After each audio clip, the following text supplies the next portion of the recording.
4 valves per cylinder, the whole deal. I mean, anything you would expect, any of the European exotics is in here. And again, it's done at a price that is, well, I don't know how you, I don't know how you build it for that price. I restore cars and I can't restore them for 100 grand. So I don't know how they do it, but it's American efficiency, it's American engineering.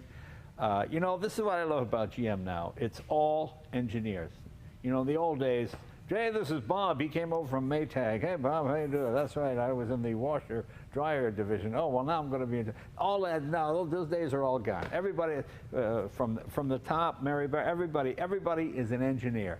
And boy, they've just done an incredible job. Look at the size of the air intakes on this here. This is the coupe model, but the roof does come off. Let me bring in the gentleman who is the lead development engineer in the Z06. This is not a PR guy. This is the engineer. See, everybody's an engineer now. Aaron Link. Aaron, come on in. Good to see you, my friend. Great to be here, Jay. Well, yeah, this is. You've got to be proud of this. Super proud. Unbelievable. Definitely proudest moment in my 21 years at GM. And it's got everything it should have. It's got the dual clutch transmission. I mean, it's got everything you could want in an exotic car. And it truly is an exotic car, because if something came from Italy or Germany or anywhere else with these specifications, it would truly be exotic at 3 to 4 times the price. Exactly right. Yep. Okay. So let's take us through it here. It appears to be a bit wider than the standard C8, correct? It is 3.6 inches wider. Right. One of the features I point out to folks is on the C8, the headlight blends right into this surface. Right. So this extra width you can see right there, and kind of that flat, big shouldered width. And then in the rear, the door is the same as the C8. Right. But then this surface is all pulled out, and then this piece of the spear is brought out too. So you get a lot more airflow into the rear coolers, and then to house the 345 section tires. Biggest rear tires we've ever put on a Corvette.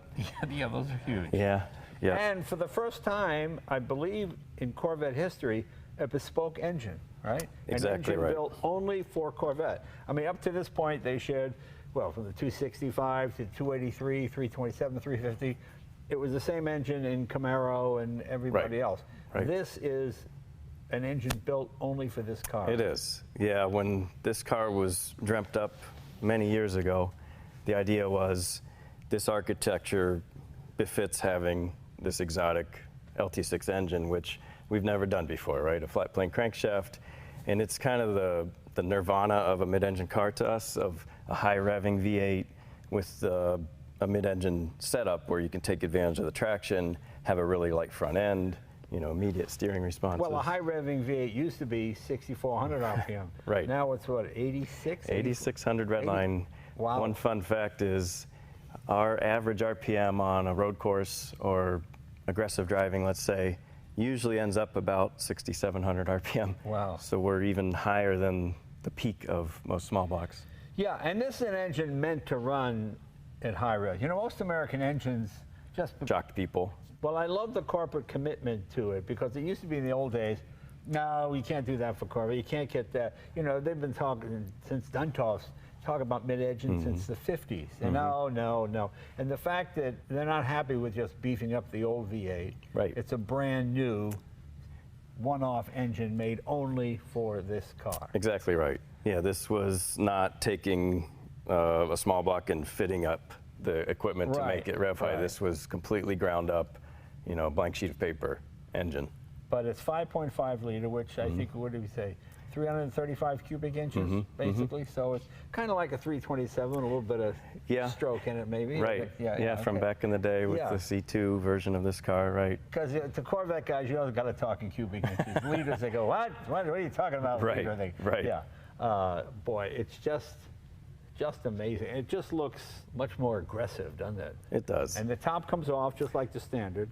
Right, we retain the same frunk and the same trunk as the Stingray, so you lose no practicality or drivability in that respect.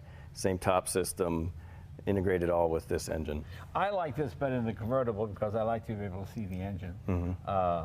Although you can when the top's up, can't you? But I just like this. And it's lighter, too. It's 100 pounds lighter. It is, yep. And what does this car weigh now, do you know?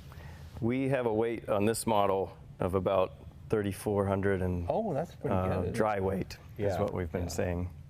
Well, another example, I think, of American efficiency and engineering are these wheels. These are Carbon Revolution wheels. A decade ago, they came by with these wheels.